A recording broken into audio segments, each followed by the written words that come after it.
Аз съм вашата съвест. Тази, която не оставя споменът да изчезне. Тази, която опъва мост между миналото и днешния ден. И иска да ви разходи по него. Защото трябва да помним и да разказваме за помненото.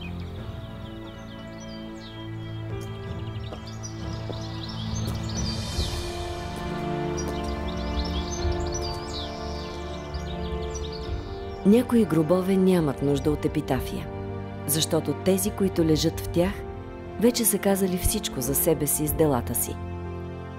Други нямат гробове, защото са безсмъртни. И в двата случая става дума за хора, които могат да си позволят да не са многословни във вечността. Не са бъбриви, а делови. Независимо дали става дума за бизнес, поезия или революция. Стореното, изживяното, постигнатото говори повече и от най-красивата епитафия.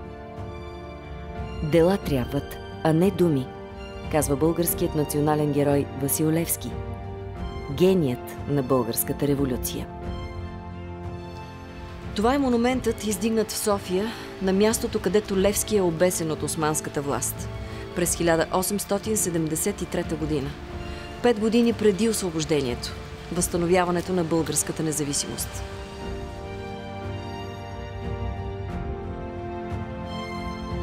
Левски е феномен не само в българската, но и в световната история. Монах, който се отказва от расото, но не и от църквата. Въпреки скромното си образование, той проявява невероятен организационен талант и конспиративна сръчност. За няколко години успява да обиколи многократно територията на поробена България и да изгради гъста мрежа от революционни комитети под носа на османската полиция. След срив в организацията и фактическо предателство е заловен от властите и осъден на смърт. Но екзекуцията му дава нов тласък на революционното движение. 3 години по-късно българите се вдигат на кърваво въстание, което ще провокира руско-турската война от 1877-78 година. В резултат България получава независимост. За българите Левски е Христос и има своите евангелисти. Един от тях е Иван Грозев, председател на инициативния комитет, който издига този монумент през 1895 година. Но той е и човек с много други заслуги.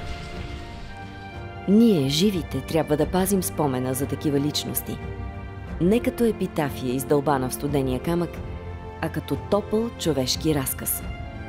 За стремежите, битките, възходите и ужасите на тези преди нас.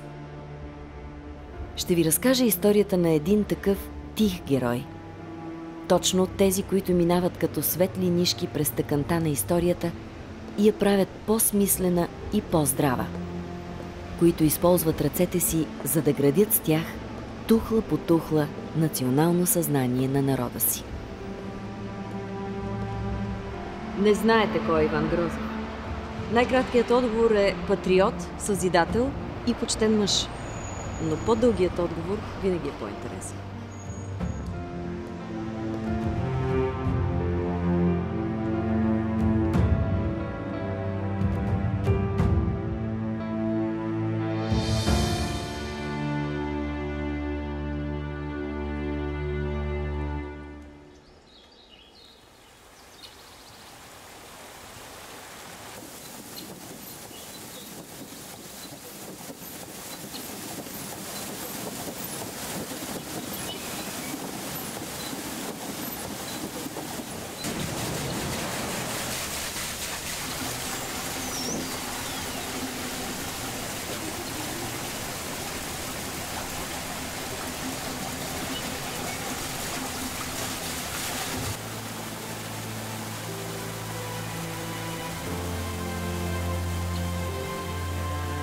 Всяко време създава героите си. И шумните, и по-дискретните. И дръзките, и по-разсъдливите. А времето, което прави Иван Грозев възможен, е краят на една епоха. Краят на Османската империя. Годините, в които много българи вече категорично отказват да свеждат глава, в които въздухът е изпълнен едновременно с барут и с мечти. Това са годините, в които на една маса селяни с потури и господа с фракове кроят заедно, рамо до рамо, планове за една свободна България. Време на надежди и страхове, ужас и оптимизъм. Втората половина на 19 век. Велико време за Европа. Това е епохата на националните революции. Европа кипи, България също. В това време въстания и революции вдигат французи, италианци, унгарци, поляци. Навсякъде се проливат реки от кръв в името на свободата.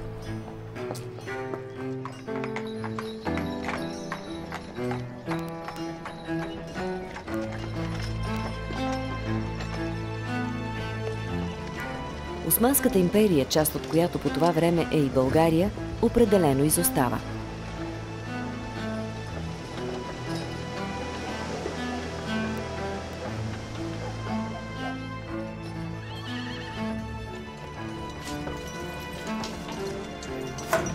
Индустриалната революция сякаш я подминава.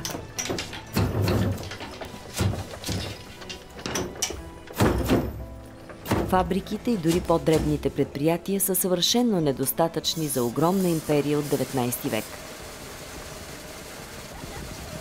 Процъфтява търговията с Западна Европа.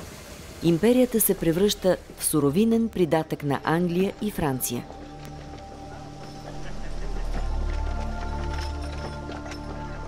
Правителството в Истанбул няма никаква стратегия за икономическо развитие и се поставя изцяло в зависимост от великите сили. В такива трудни времена блясват истинските бизнес таланти.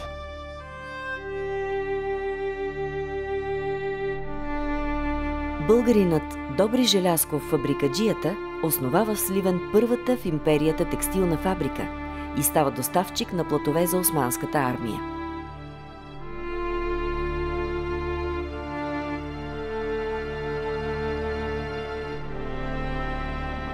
Евлоги и Христо Георгиеви отварят търговска кантора в Букурещ и стават най-богатите българи за всички времена. Иван Грозев строи мини, железници, пристанища, отваря банки и търговски кантори. Предприемач с замах. Братя Георгиеви, Евлоги и Христо остават в историята и като най-големите дарители. Те завещават огромното си състояние за благотворителност.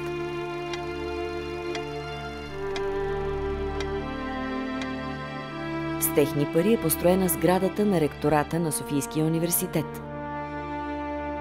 Една от най-впечатляващите сгради в центъра на българската столица. По произход братята са от Карлово. Родното място и на Иван Грозев. В началото на неговата кариера братя Георгиеви естествено са и сред най-влиятелните българи.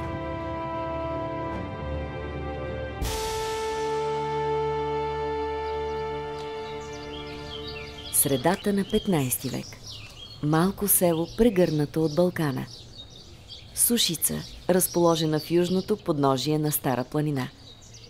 Един ден то ще се превърне в Карлово, в чест на Карлъзаде Лала Али Бей, на когото султан Баязид II в пристъп на щедрост и дълновидност поверява селото. Мястото е живописно, плодородно, сякаш погалено от ръката на Бог.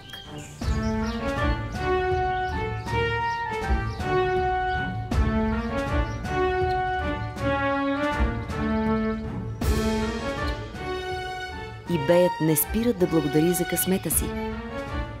Именно Карлъзаде Лала Али Бей издига известната Куршум джамия или Оловната джамия, наричана така заради оловния си покрив. Куршум джамия е най-старата постройка в Карлово днес. Легенди се носят за предприемчивостта на бея, който влага страст и не хаби усилия, за да превърне поверения му имот в достойно парче земя под небето на Бога. За няколко века Карлово се превръща в проспериращо градче насред розовата долина, чиято нежна красота тепърва ще бъде обагрена в кърмаза, червено, но в случая кърваво червено.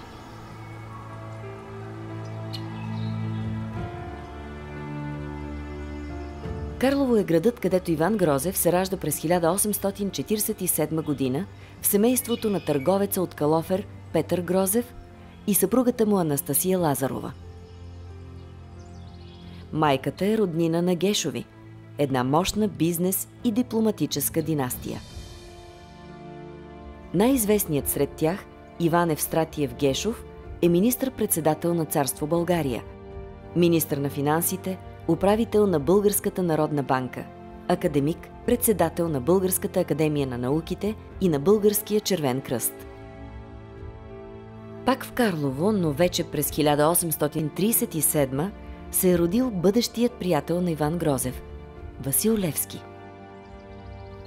И отново в Карлово Левски е ръкоположен от митрополит Паисий Пловдивски за иеродиакон през 1859 в църквата Успение Богородично.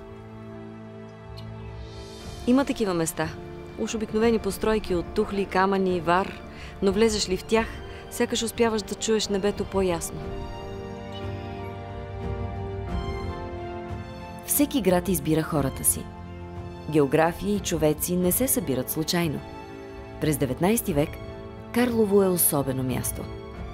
И ражда, както и привлича към себе си хора, чието заряд често е по-силен от тленното човешко тяло.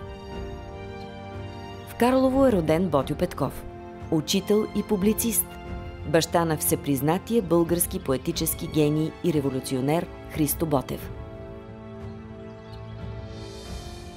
Друг легендарен учител, Райно Попович, макар и роден в Жеравна, е неустоимо привлечен от Карлово и открива там светско елино-българско училище. Именно при него Васил Левски учи църковно пеене. Карлово не е обикновено пространство. То е духовният климат, в който израства и Иван Грозев. Той е и част от необикновено красив къс земя, от розовата долина.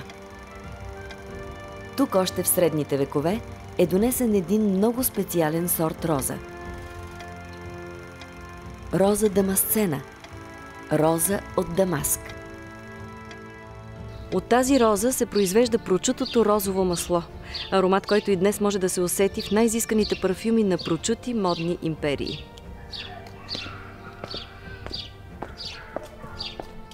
Но тази красота не изнежва.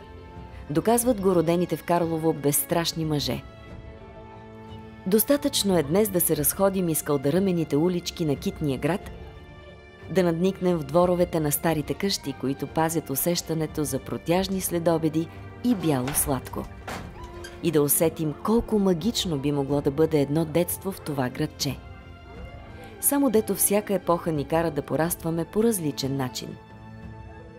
Да съзряваш в средата на 19 век, насред оголените нерви на Османската империя, със сигурност е изпитание за всяка личност. Все повече българи и в емиграция, и в пределите на империята осъзнават, че в революцията е единственото спасение от политическия, културен и стопански гнет през последните 5 века.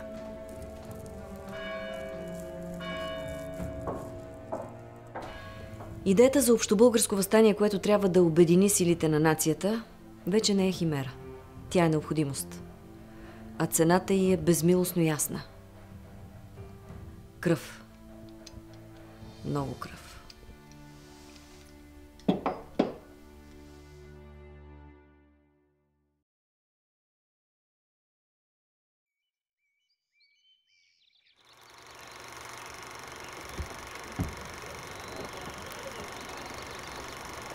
В началото на 60-те години на 19 век Иван Грозев заминава за Виена, където в продължение на няколко години учи в търговско училище.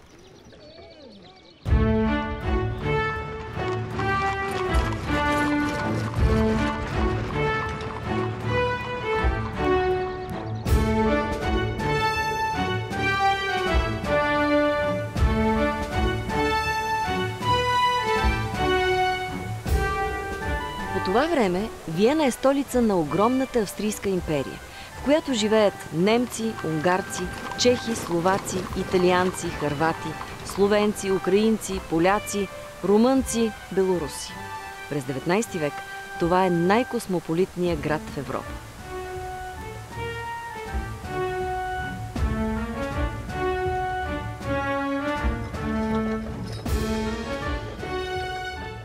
Младият Грозев е слисан от разликата в мащабите.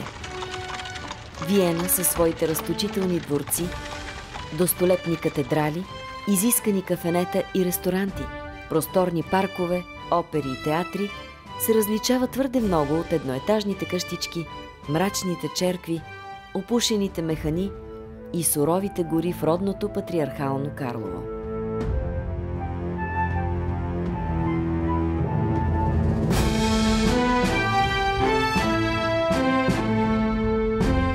И още нещо вероятно впечатлява Грозев. Реката. Могъщият Дунав. Артерията на Европа. За Европа Дунав не е просто река.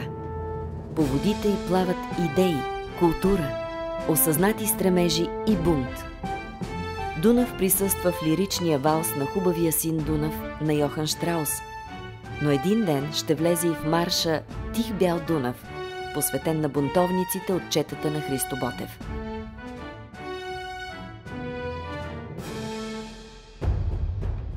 Ботев и неговите сподвижници превземат парахода Радецки, който плава на редовен рейс от Галац към Виена, и заставят капитана да ги остави на българския бряг в Козлодуй. Походът на въоръжената дружина трябва да провокира въстание сред българите. Именно Дунав се оказва органична част от географията на освободителното движение, в което роля играят както бреговете и във Влашко, така и бавният и пробег към белградските кафани. В сърцето си Виена е един истински имперски град, който обаче не смазва човешкия мащаб със студени претенции за величие. Виена не те подчинява, тя те прелъстява от мига, в който се озовеш в нея. Но не е само тя. Европа пленява.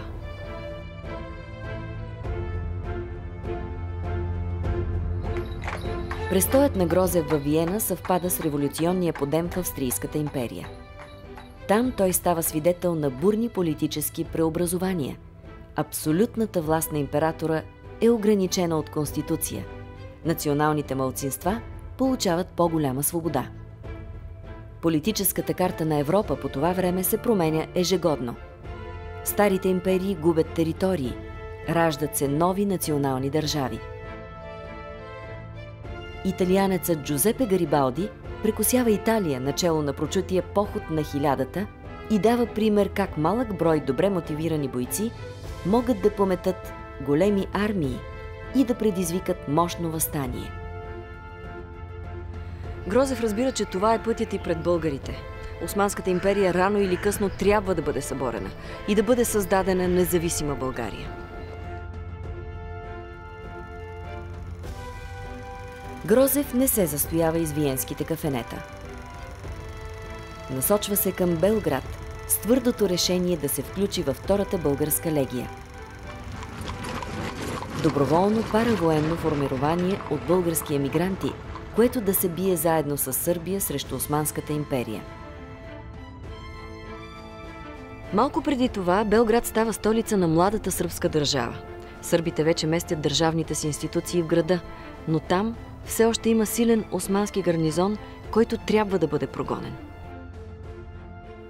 Роля в прогонването има Първата българска легия.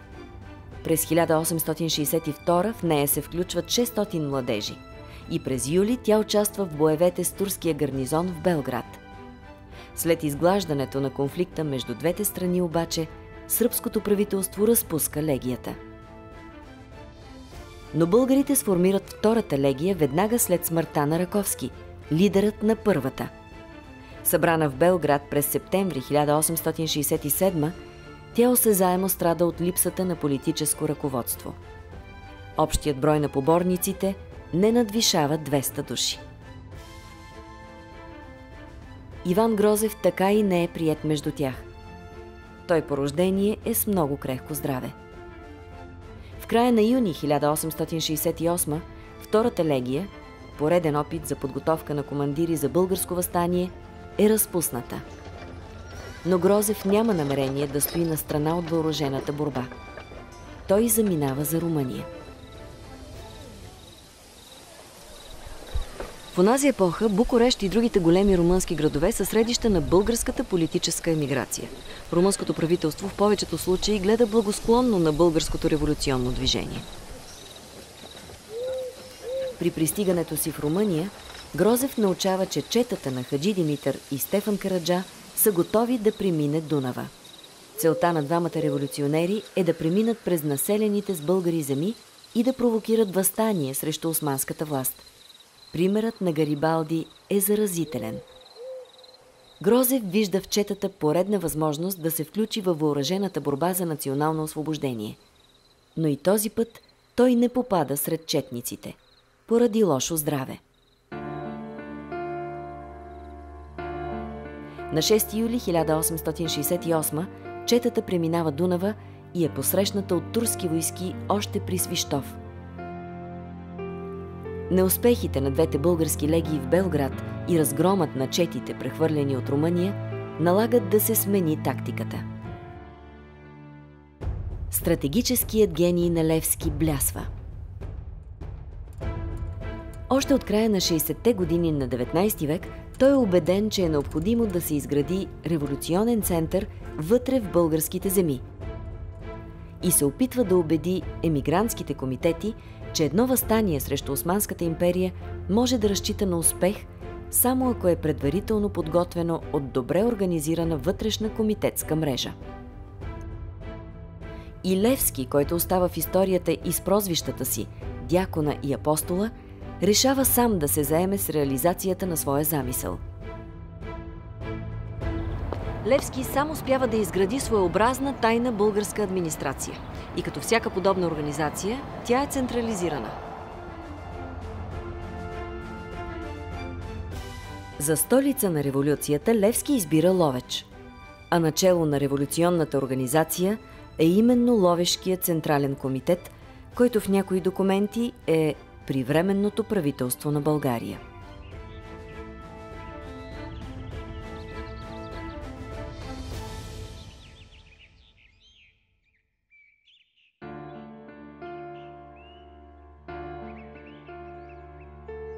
През 19 век вече е ясно, че обществото не може да функционира без писани правила.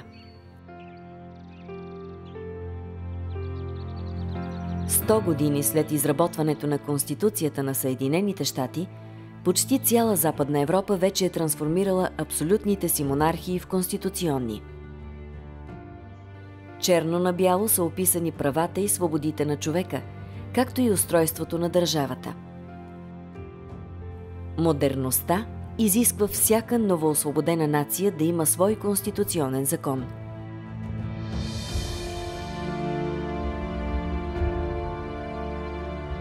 Прието е да се смята, че първата българска конституция е Търновската конституция, приета веднага след освобождението през 1879 година от Учредителното събрание на Княжество България.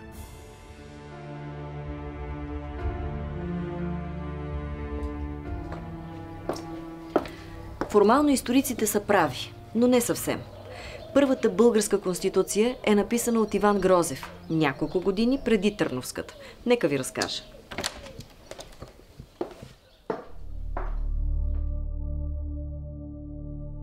Васил Левски е политически гений. Постиженията му в организацията на комитетската мрежа и бъдещото въстание са като от учебник. Той знае, че писаните правила са изключително важни и поръчва на Грозев да ги изработи. Грозев изпълнява заръката на Апостола. Той написва първия вариант на Устав на революцията, известен като Карловския закон, първият конституционен текст в историята на Нова България.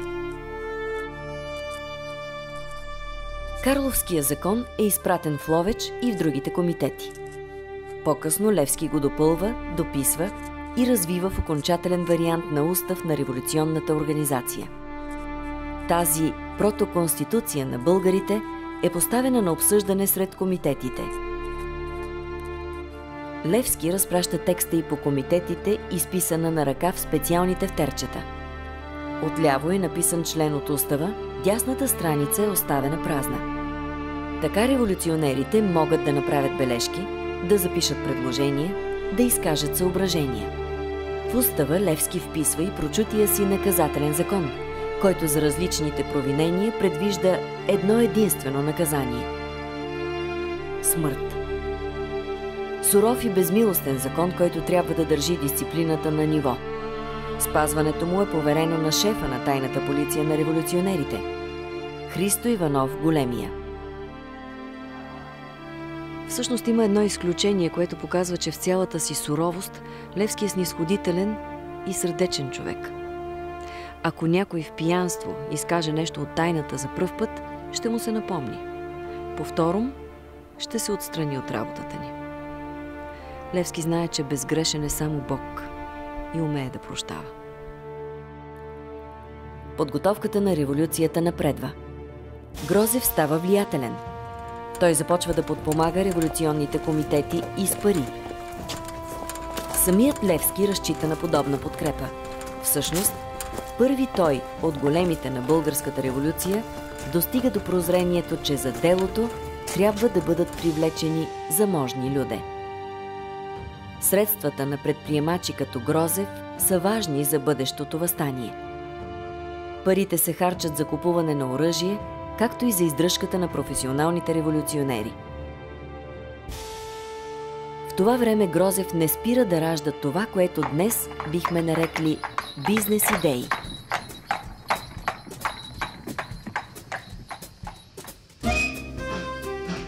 През 1872 година той е нает като организатор и подизпълнител по строежа на железопътните линии на източните железници. Източни железници са концесионна компания, основана съгласно договор, сключен между османското правителство и барон Мориц фон Хирш през 1869. Затова и в историята построените от нея ЖП линии са известни като железницата на барон Хирш. Самият барон е немски евреин, строителен предприемач, банкер, индустриалец и филантроп. Седалището на бизнес империята му е в Виена. Договорът вероятно е уреден благодарение на връзките на Гешови, могъщият търговски род, роднини на Грозев. Едно е сигурно – да произхождаш от малко балканско градче и едва на 25 години да получиш договор с една от най-могъщите компании в Европа, това е огромно доверие и признание.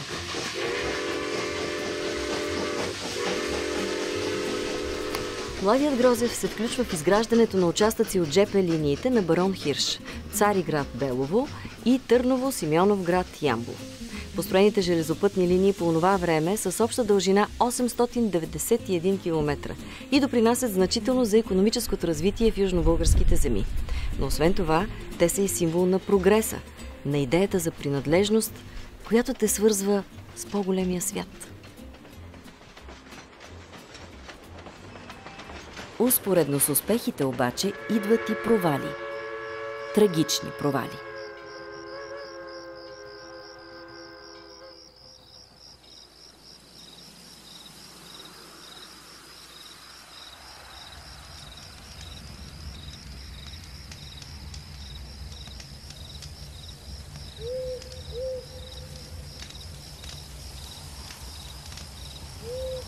В края на 1872 Левски е заловен от османската полиция. Осъден е и екзекутиран на 19 февруари 1873 година. Революционната организация е обезглавена. Въстанието се отлага.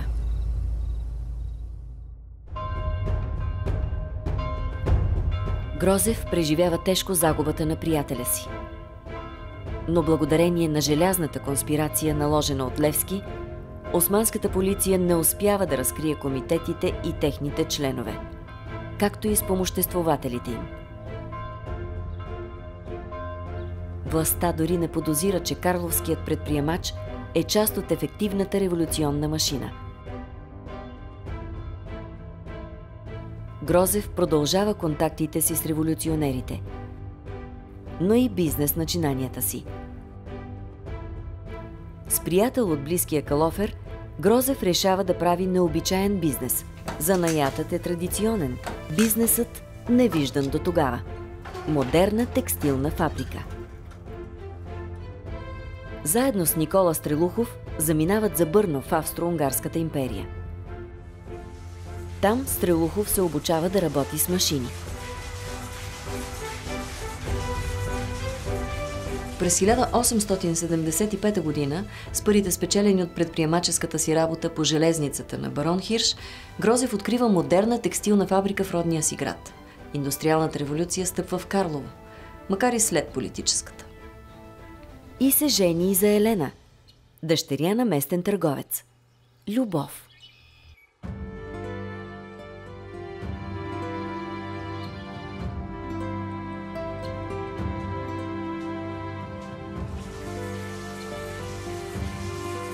Грозев е купил от Австро-Унгария най-добрите машини. 3 дарака, 350 вретена и 8 железни, механични, съвършени за времето си такачни стана. Предприятието работи с водна сила. Персоналът му е от 26 души. Фабриката ще функционира успешно до Руско-турската война, когато е разрушена от османците. Но за Грозев поредната загуба е винаги началото на нещо ново. Без значение колко пъти съдбата го запраща в изходна позиция, която други биха нарекли провал, Иван Грозев започва отново.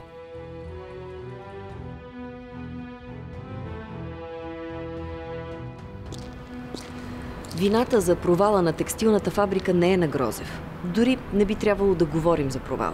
Фабриката е безспорен успех за неговия предприемачески дух. Просто политиката за пореден път се намесва и разбива здравата икономическа логика. След обесването на Левски всичко изглежда обречено. Но българите успяват да спасят организацията. Само 3 години след екзекуцията те вече са готови за въстание. Той избухва през април 1876. Затова и остава в историята като априлското въстание. За 10 дни бунтът обхваща голяма част от териториите, населени с българи. Първоначално въстанието има успех. В редица градове е установено българско управление. Организирани са самоуправляващи се общини. Но османската власт отговаря на бунта с ужасяващи репресии.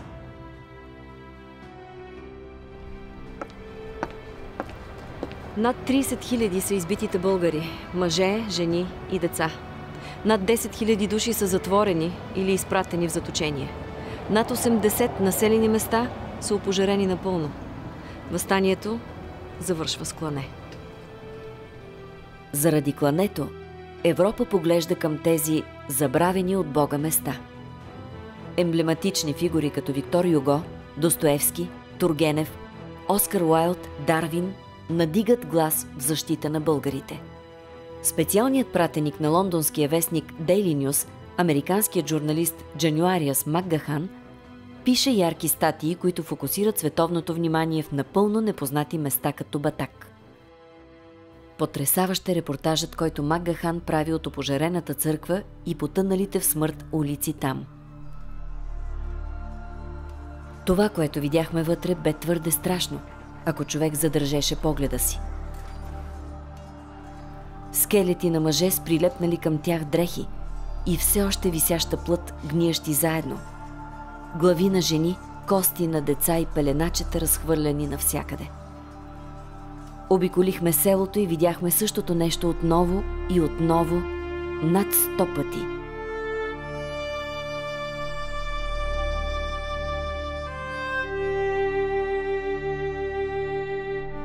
Карлово е в центъра на въстанието. Грозев извежда семейството си в Габрово, отвъд планината. Винаги е бил готов да жертва себе си, но сега трябва да се погрижи за невинни души, които изцяло зависят от него.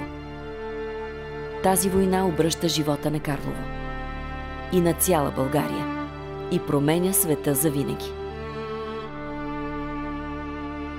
Когато през юни 1877 руските военни части влизат в града, те веднага установяват контакт с видни карловци. Пребиваването им там е кратко. Армиите трябва да се придвижат на юг и да укрепят позициите си край Стара Загора. По това време Иван Грозев се заселва временно в Тулча, в делтата на река Дунав. Този град, който днес е в територията на Румъния, през 19 век е населен предимно с българи. Дори се смята, че първият освободен от руските войски град е именно Тулча, а не Свищов.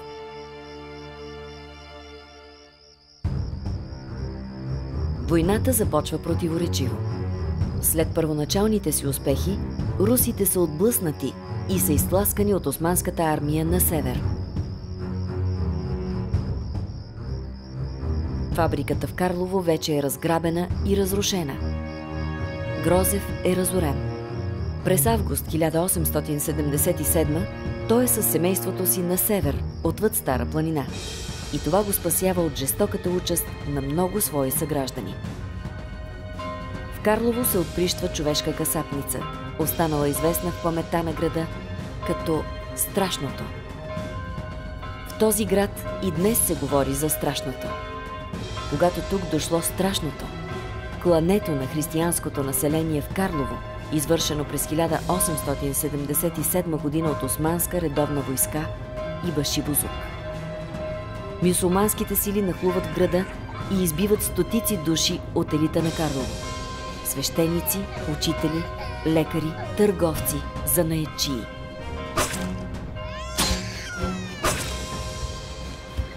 Докато Страшното трае, турската армия има ясна заповед – да не спира да избива християни, особено мъже и момчета, пък макар и невръстни. Всичко мъжко трябва да мине под ножа. За да излъжат дявола, майките почват да обличат мъжките си чеда в роклички.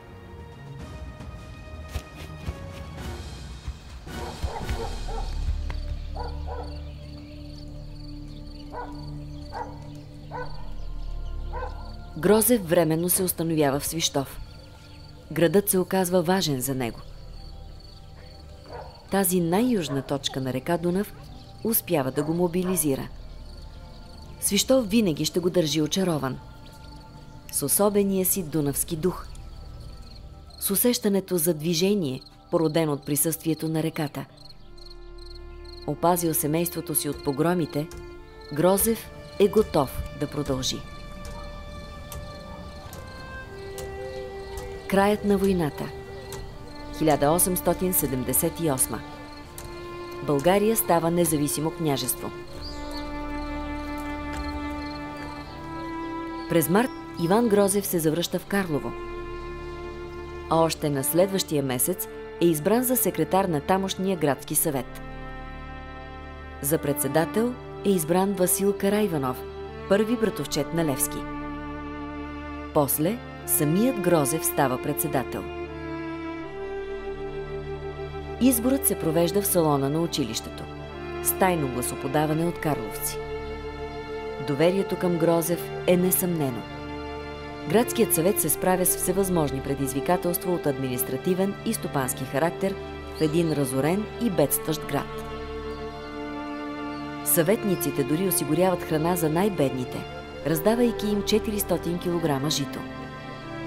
В тази загриженост не се прави разлика между християни и мюсюлмани. Карлово трябва да се вдигне пак на крака и солидарността между хората е решаваща.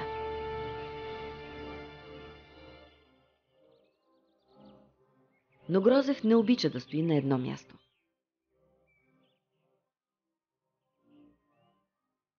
На следващата година заминава за Пловдив.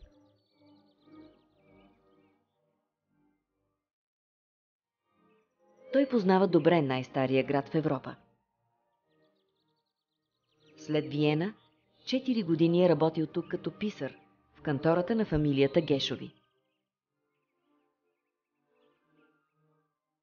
Но сега вече е в Пловдив, в ролята на председател на окръжния съвет. Има такива места, които са в географията на сърцето, а не на картата. Пловдив не е град, а състояние на духа. –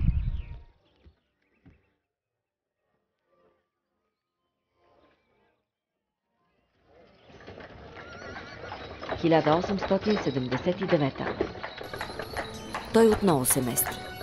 Вече е в столицата София.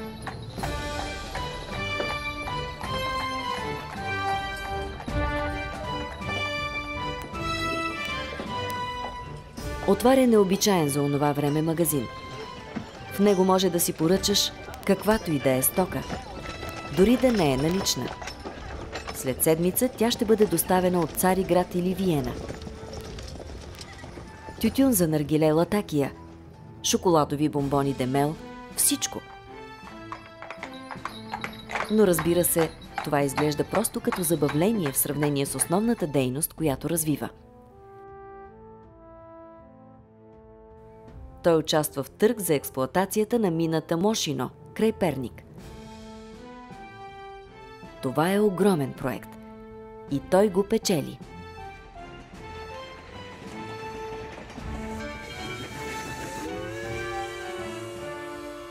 След 1884 година се заема с широко предприемачество. Размахът му е впечатляващ, но подходът сдържан и без фанфари. Верен на себе си, Грозев се впуска в ново начинание. Ново за него, ново за България. Отново е пръв. Той поставя началото на добива на каменни въглища.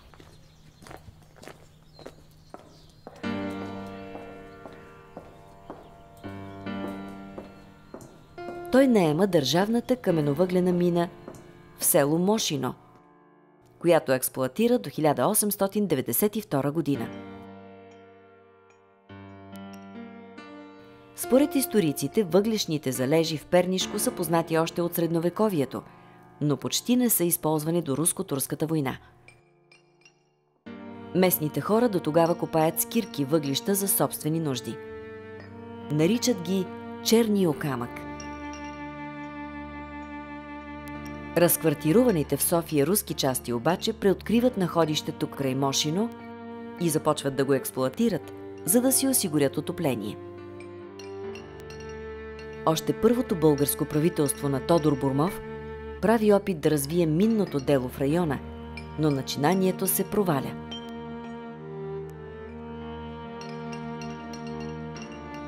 Най-вече поради липса на квалифицирани специалисти. Това е предизвикателство за Грозев.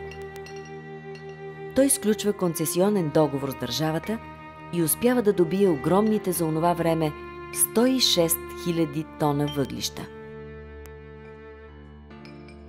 Недостигът на кадри е преодолян с внос отвън. Грозев наема чужденци. Главен технически ръководител е словенецът Емил Щубел. С негова помощ Перник става център на каменовъгленото производство в България. Именно тук се добиват между 75 и 95% от въглищата.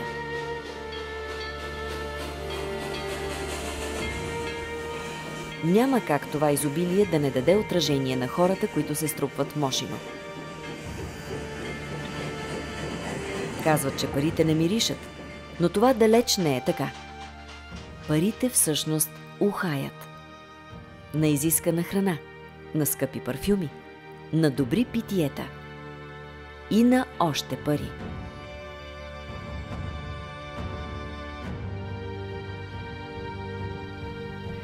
Но не си представяте Иван Грозев точно в този контекст. Неговият адреналин не са бухемските нощи, а градежът.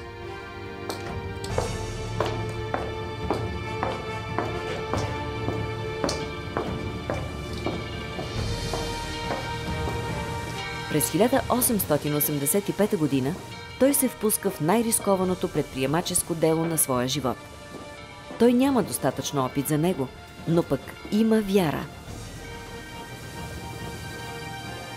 През тази година въпросът на въпросите в княжеството е построяването на железопътната линия Цариброд, София, Чукурово, Вакарел.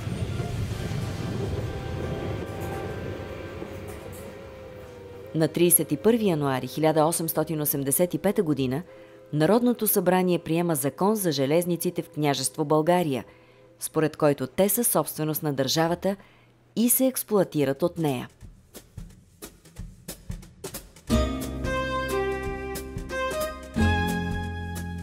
Обявен е търг. На 10 май 1885 г. в 10:30 в сградата на парламента министър-председателят Петко Каравелов в присъствието на многобройна публика очаква оферти. До 11 часа не се появява никой. Затова Каравелов обявява почивка до 12:30. До тогава оферти подават 3 чуждестранни компании – Нафирлил, Гюйо и Губонин. Правителството отхвърля и трите. По решение на министрите търгът се отлага за 14 май. Грозев влиза с летящ старт в сърцето на събитията. Само за един ден той се превръща в конкурент на някой от най-могъщите железопътни компании в Европа. Кръвта на някои мъже тече не по вени, а по релси.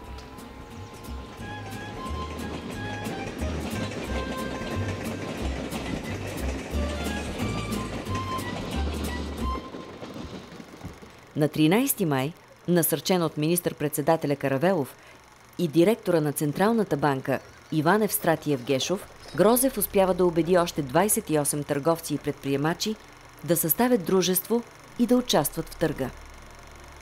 Наричат дружеството Българско строително дружество. Същия ден, като поръчителстват един за друг, те бързо и без необходимата формална ипотека изтеглят от Българска народна банка всеки по 4000 лева. Това е нужният за търга депозит. Сред основателите на дружеството са най-известните индустриалци и предприемачи в княжеството. Търгът се провежда на следващия ден и на него се явява отново компанията Фирлил с оферта за 18 милиона и 500 хиляди лева. Новосъздаденото Българско строително дружество обаче предлага изгодната цена от 16 милиона 990 хиляди лева, като приема и всички условия на правителството. И печели. Победата на народните предприемачи се приема с ура и буря от аплодисменти в залата на парламента, а печатът го оценява като неоспоримо свидетелство пред света за народни наш гений на търговска предприемчивост.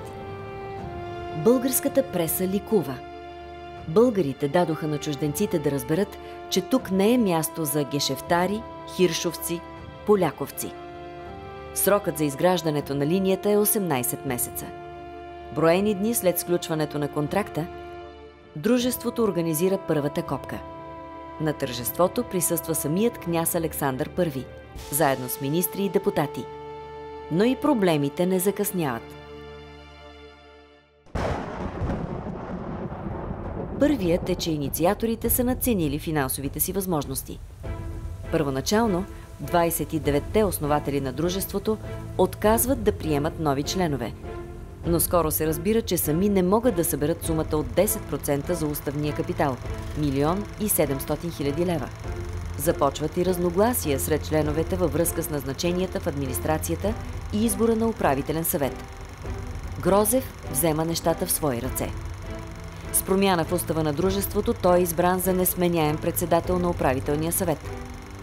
Занапред от него и само от него ще зависи успехът или провалът на цялото предприятие. Началото е трудно, въпреки че дружеството печели първите 2 търга. През септември е провъзгласено съединението.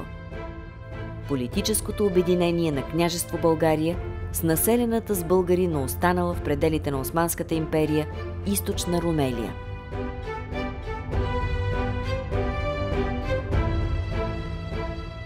Съединението има висока цена. Сръбско-българската война. Но макар България да я печели, към края на 1885 година, строителството на линията спира изцяло.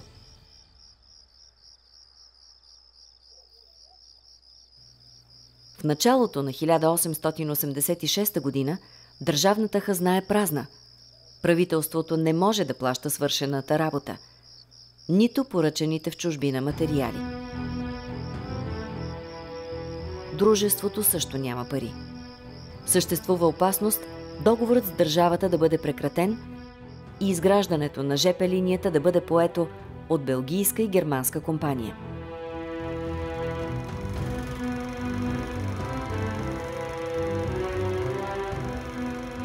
Белгийските и германските предприемачи вече потриват ръце, но те не знаят с кого си имат работа.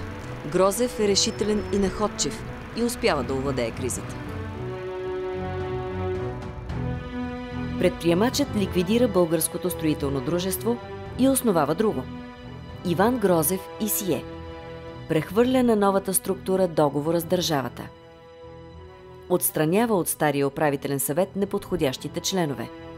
В новия състав е включен представител на най-крупния акционер – Евлоги Георгиев, който притежава акции на стойност 654 000 лева. По това време 100 лева имат стойността на около 3300 лева днес. Което значи, че най-богатият българин по онова време, Евлоги Георгиев, влага в акции 21,5 милиона в днешни пари. За да оздрави финансовото състояние на дружеството, Грозев заминава за Букурещ и се среща лично с Евлоги Георгиев. Могъщият банкер се доверява на своя сънародник и съгражданин. Дава парична гаранция на дружеството пред Българската народна банка. Работите започват да се нареждат и в края на 1886 дружество Иван Грозев и Сие обявява търгове за построяването на гарите на Цариброд, Драгоман, Сливница, София, Нови хан и Вакарел.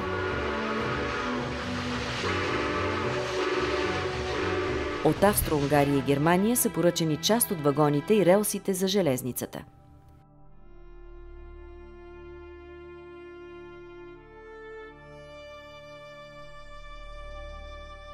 Съдбата на Грозев е да работи в условията на непрекъснати кризи.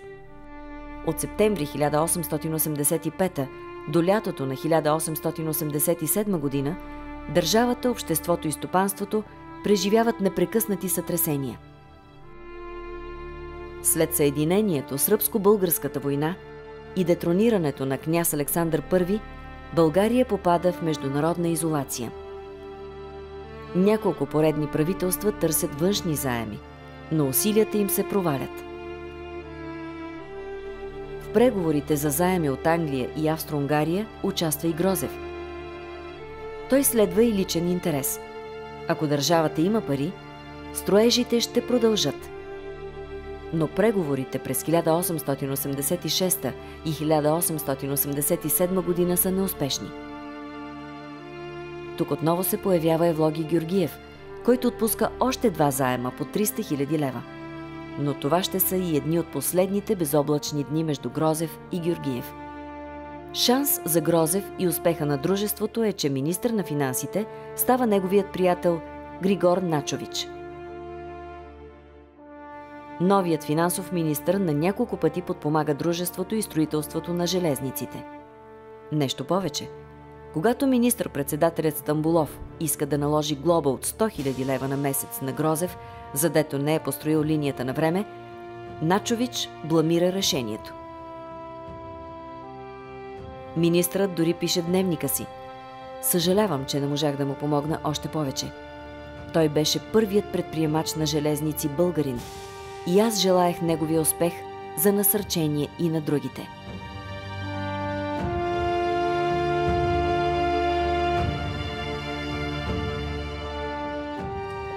Насърчаван от едни и изпъван от други, Иван Грозев преследва целта си със страст. И успява. На 25 октомври 1887 година първият локомотив, прекосил новата отсечка, влиза в София. Посрещнат е тържествено от новоизбрания княз Фердинанд. 8 месеца по-късно, на 23 юни 1888 година, тръгва първият български влак по линията Цари Брод, София, Вакарел. А на 31 юли 1888 година, в неделя, в българската столица пристига първият европейски влак, тръгнал от Виена с закачени френски вагони. За откриването на международната линия и освещаването на БДЖ с влака пристигат кореспонденти на Франс Прес, Хавас, Фигаро, Тагеблат. Европейската преса отразява обстойно знаменателното събитие. Шармантният и суетен владетел на България, Фердинанд, пристига за откриването във Вакарел на машина Виталис.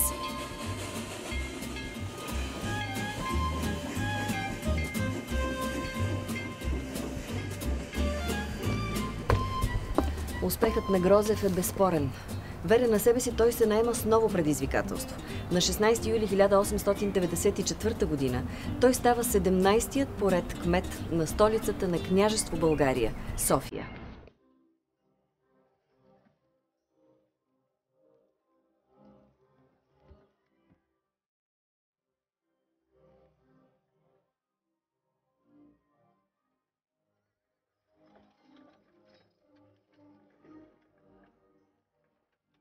София е избрана за столица на новоосвободеното княжество 15 години по-рано.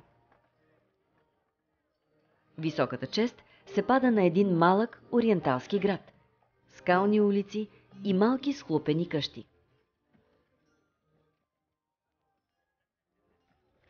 Трудно е да намерят дори една представителна къща, която да превърнат в дворец за княза. Пред правителствата и кметовете стои амбициозната задача да благоустроят града и да го превърнат в истинска европейска столица. Изоставането е значително и трябва да бъде преодоляно. Модерна България има нужда от модерна столица. Грозев остава на поста точно 1 година и продължава усилията на предшествениците си за модернизиране на столицата. В града подменят стария водопровод с чугунени тръби, внесени от чужбина. Отчуждават сгради и терени, за да се приложи новият градоустройствен план. Проучват се възможностите за въвеждането на електрическо осветление и електрически трамвай.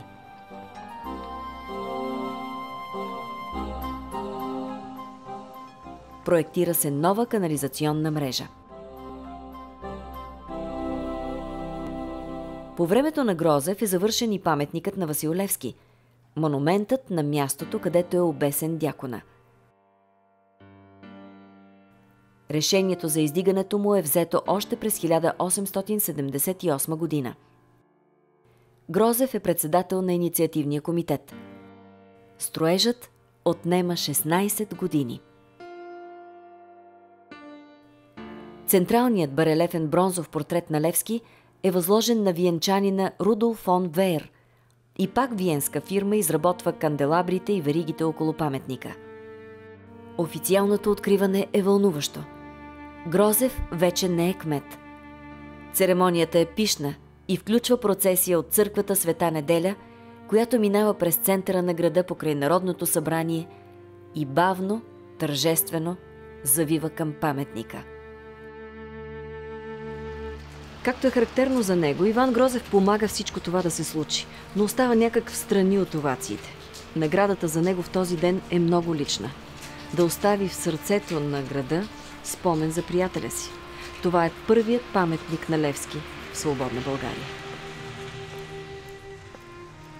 Но Грозев няма да е Грозев, ако живее обърнат само към миналото. Неговата стихия е визионерството, погледът в бъдещето. Успоредно с обществената си дейност, той продължава да бъде сред пионерите в бизнеса и индустрията. Неговите качества на предприемач го поставят сред най-влиятелните хора в България. През 1894 година, докато Грозев все още е кмет на София, по инициатива на Иван Евстратиев Гешов, тогава министър на финансите, е приет закон за търговско-индустриалните камари. Камарите са регулирани от държавата асоциации на частния бизнес, които се явяват своеобразен съветник на правителствата по въпросите на икономиката. С указ на княза България е разделена на 4 зони и трябва да се създадат 4 търговско-индустриални камари, със седалища в София, Русе, Пловдив и Варна. Разбира се, най-важната сред тях е столичната. През юни 1895 г. камарите са конституирани. За председател на Софийската търговско-индустриална камара е избран Иван Грозев. На събранието присъства Иван Евстратиев Гешов, който казва: „И всички политици на България, сбрани вкупом, няма да й принесат тая услуга, която ще й принесете вие."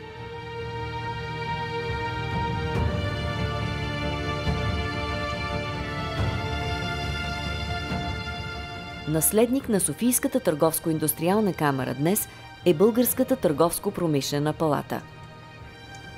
От далечната 1895 година до сега, в цялата си 125 годишна история, тя съхранява свободния предприемачески дух. В наши дни палатата е водеща организация на работодателите в България, включваща над 53 000 членове.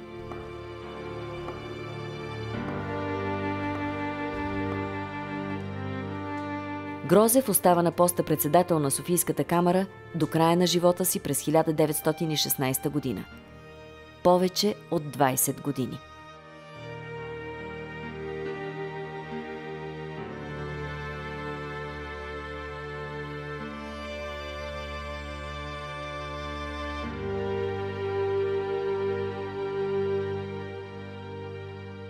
В края на 19 и началото на 20 век българската икономика се развива с изключителни темпове. Софийската камара и нейният председател имат значителна роля в това. През 1914 година, по инициатива на Грозев и оглавяваната от него камара, с указ на Фердинанд, който вече е провъзгласен за цар, е създадена първата в България фондова борса. По-рано, пак по инициатива на Софийската камара, е започнало сдружаването на търговците.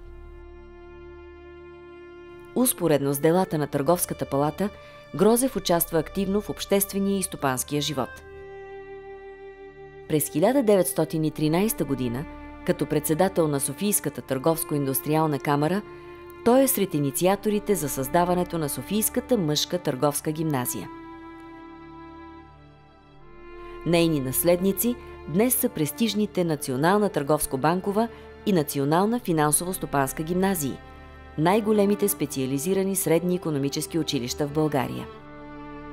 Софийската мъжка търговска гимназия е открита официално на 11 март 1913 година, точно по времето, когато българският народ възторжено посреща военните си победи в Балканската война.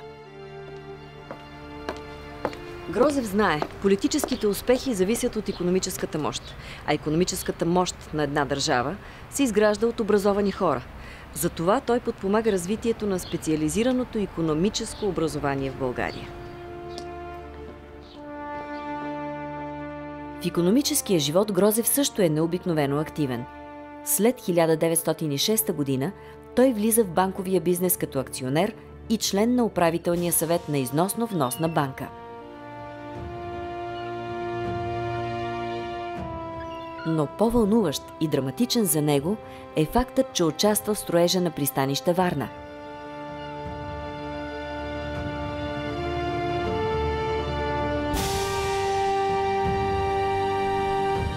На 4 февруари 1895 г. правителството на Княжество България провежда търг за реконструкция на старото варненско пристанище, спечелен от българската фирма Михайловски и Хайрабедян. Според проекта на инженера и съветник на правителството Адолф Герър, се предвижда построяването на приморски вълнолом в посока север-юг, на южен вълнолом, кейови стени с насипни равнища зад тях и удълбочаване на пристанището. Предварителната оценка на строителството е над 8 милиона лева.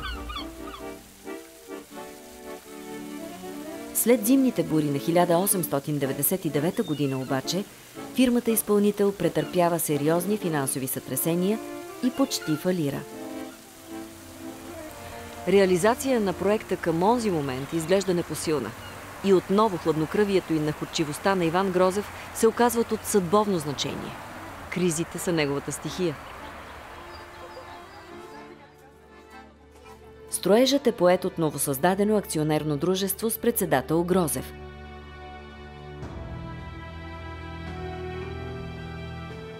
Проектът е завършен през 1906 година. В церемонията по откриването на пристанището на 18 май 1906 участва лично княз Фердинанд I, който величествено пристига на борда на българския крайцер Надежда. Кулминацията на празненството е съпроводена с 21 топовни салюта от чуждестранните военни параходи и бреговата артилерия. Формално салютите са за княза, но истинският им адресат е Грозев, спасителят в кризи.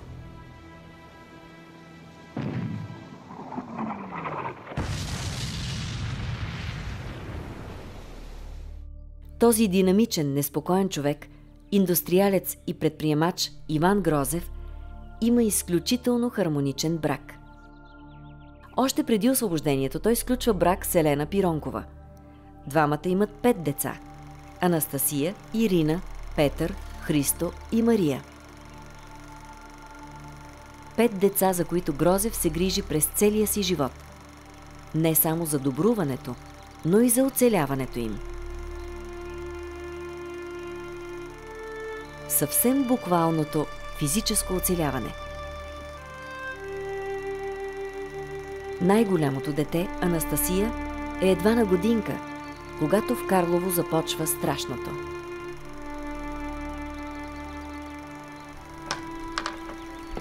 Иван Грозев опазва близките си по същия дискретен, твърд и тих начин, по който цял живот ще се грижи за всички свои дела.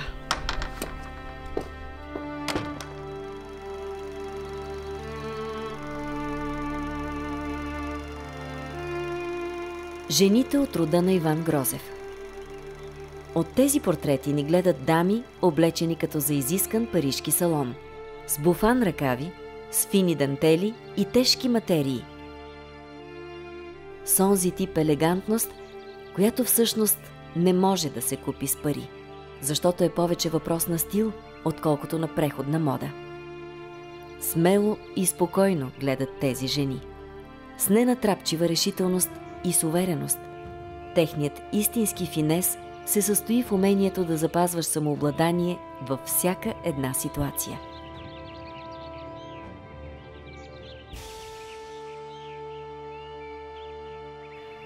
Времето, в което живее Грозев, е може би най-важната епоха в българската национална история.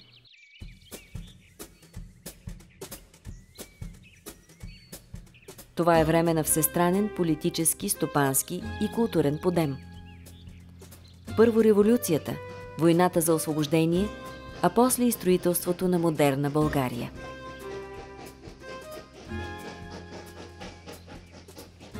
Под ръководството на Фердинанд I българите изграждат европейска администрация, създават модерния облик на София и превръщат България в най-развитата балканска страна от началото на 20 век.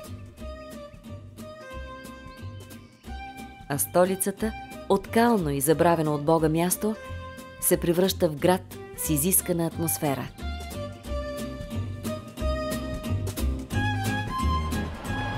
Фердинанд I е представител на най-висшата европейска аристокрация. Внук е на последния френски крал Луи Филип Орлеански, племенник на британската кралица Виктория и зет на испанските Бурбони. Модернизацията по негово време е невиждана. Строят се обществени и жилищни сгради. София се електрифицира. Изграден е водопровод, улиците са павирани, прокаран е трамвай. За изумително кратки срокове е конституирана правната система, като са ползвани най-добрите образци на европейското законодателство. През 1890 година армията на княжество България превъзхожда по численост армията на Съединените щати. Изграден е административен апарат и дипломатически корпус. Откриват се училища, театри, музеи, галерии.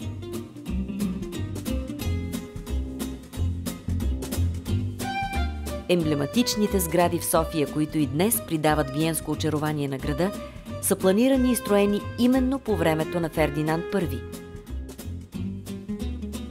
Строят се също железопътни линии, пътища, пристанища.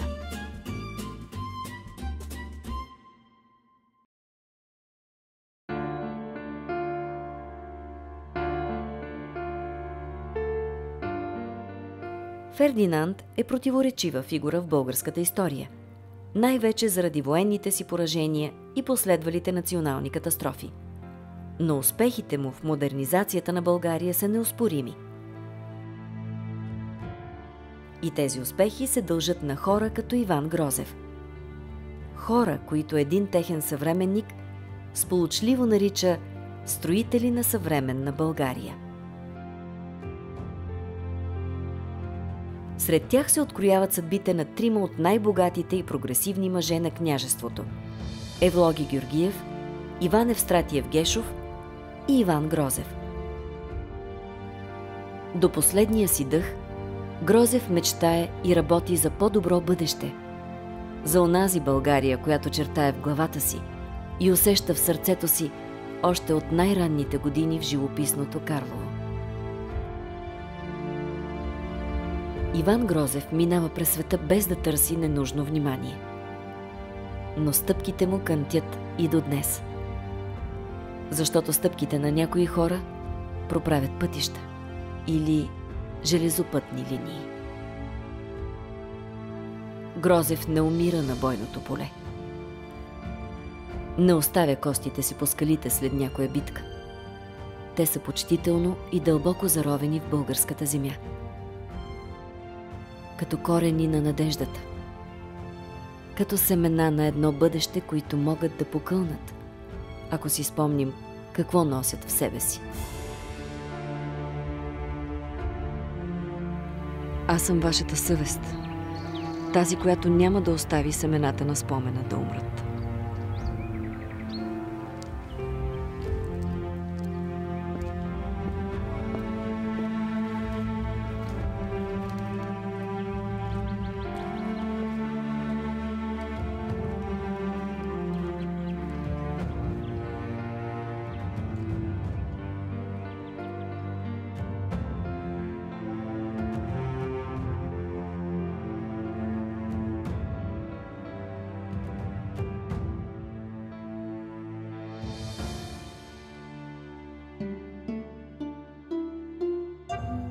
Животът е миг, делата са вечни.